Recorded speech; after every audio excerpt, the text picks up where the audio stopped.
जय हिंद दोस्तों, बाबा study hub में मैं प्रमोद आपका स्वागत करता हूं। तो चलिए आज से हम एक नई सीरीज शुरू करते हैं कि अब तक जितने भी रेलवे में प्रश्न आ चुके हैं सबका हम वन लाइनर करेंगे सेट बाय सेट। ठीक है। अगर आप हमारे चैनल पे नए हैं तो चैनल को सब्सक्राइब जरूर करें। चलिए शुरू करते हैं। जो जनगणना जो होती है ये संघ सूची के अंतर्गत आती है। जो जनगणना होती है ये केंद्र सरकार के द्वारा की जाती है क्योंकि ये संघ सूची के अंदर आती है। भारत का संविधान भारत को राज्य संघ के रूप में वर्णित करता है, यानी भारत के संविधान में भारत को राज्यों के संघ के रूप में वर्णित किया गया है। मछलियों के यकृत तेल में विटामिन डी की प्रचुरता होती है। जो मछली की यकृत का तेल होता है उसमें विटामिन डी की प्रचुर मात्रा होती है। अगर किसी व्यक्ति को विटामिन डी की कमी हो जाती है तो डॉक्टर उन्हें मछली के यकृत का तेल लेने की सलाह देते हैं। चलिए आगे चलते हैं। क्षुद्र ग्रह मंगल और बृहस्पति के बीच देखे जाते हैं। जो क्षुद्र ग्रह होते हैं मंगल ग्रह और बृहस्पति ग्रह के बीच में देखे जाते हैं। जो तुलबुल परियोजना है ये झेलम नदी पर है। जो तुलबुल परियोजना है ये झेलम नदी पर है। बाबरनामा के लेखक बाबर हैं। अंतर्राष्ट्रीय महिला दिवस जो 8 मार्च को मनाया जाता है। जो अंतर्राष्ट्रीय महिला दिवस होता है वो 8 मार्च को मनाया जाता है। चलिए आगे चलते हैं। प्रकाश वर्ष मात्रक है। तो जो प्रकाश वर्ष मात्रक है ये दूरी का मात्रक होता है। प्रकाश वर्ष जो है ये दूरी का मात्रक है।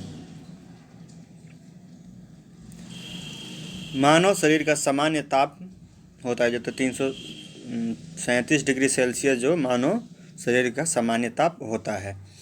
अंतिम मुगल सम्राट कौन था? तो अंतिम मुगल सम्राट जो थे बहादुर शाह द्वितीय थे।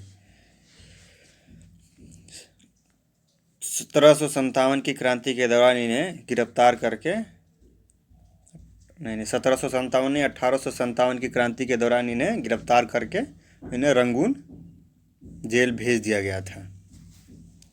राशियों की कुल संख्या कितनी होती है? तो राशियों की कुल संख्या 12 होती है। राशियों की कुल संख्या 12 होती है। एंजाइम मूल रूप से होते हैं। तो जो एंजाइम मूल रूप से होते हैं ये प्रोटीन से ही मिलकर जो एंजाइम बने होते हैं। चलिए आगे चलते हैं। सौरमंडल का सबसे चमकीला ग्रह है। तो सौरमंडल का सबसे चमकीला ग्रह शुक्र है। इसे पृथ्वी की बहन और भोर या सांझ का तारा भी कहा जाता है। बिंदुसार मौर्य वंश का शासक था। जो बिंदुसार था ये चंद्रगुप्त का बेटा और अशोक का पिता था और यह मौर्य वंश का शासक था। लिंगराज मंदिर जो है ये भुवनेश्वर में स्थित है। उड़ीसा के भुवनेश्वर में लिंगराज मंदिर स्थित है। मकाऊ की मुद्रा को क्या कहा जाता है? तो मकाऊ की मुद्रा जो है उसे पटाका कहा जाता है। सिनेमा का आविष्कार निकोलस और जीन लुथिये ने किया था। जो सिनेमा है इसका आविष्कार निकोलस और जीन लुथिये ने किया था। चलिए आगे बढ़ते हैं। पृथ्वी का एकमात्र उपग्रह।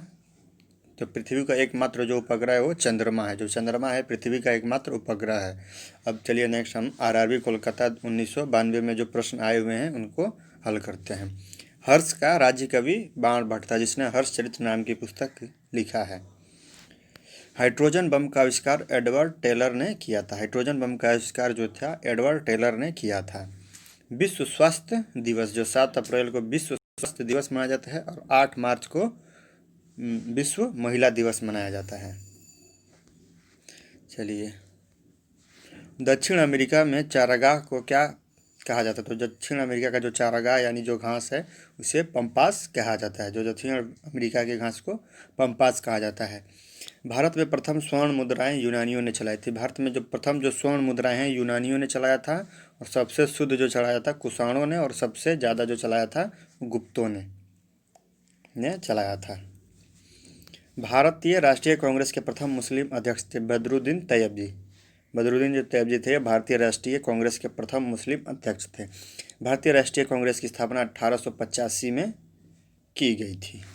चलिए आगे चलते हैं। राज्य अपहरण नीति को लॉर्ड डलहौजी ने क्रियान्वित यानी शुरू किया था। तो डॉक्ट्रिन्स ऑफ लैब जो है और लॉर्ड डलहौजी ने चालू किया था।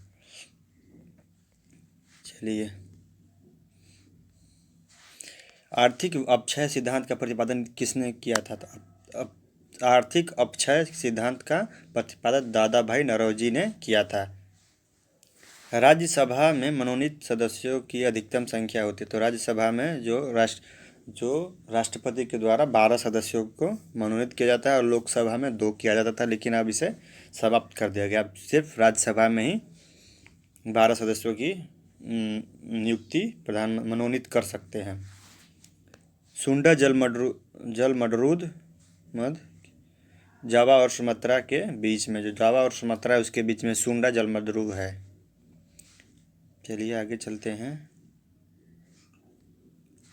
राष्ट्रीय आय का आकलन केंद्रीय सांख्यिकी संगठन करता है। जो राष्ट्रीय आय है जो होता है उसका वो केंद्रीय सांख्यिकी संगठन करता है।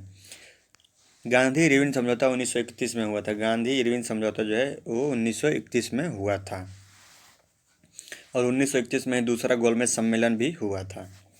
विश्व बैंक का मुख्यालय कहाँ है? तो विश्व बैंक का मुख्यालय जो है वाशिंगटन डीसी में ये उपस्थित है।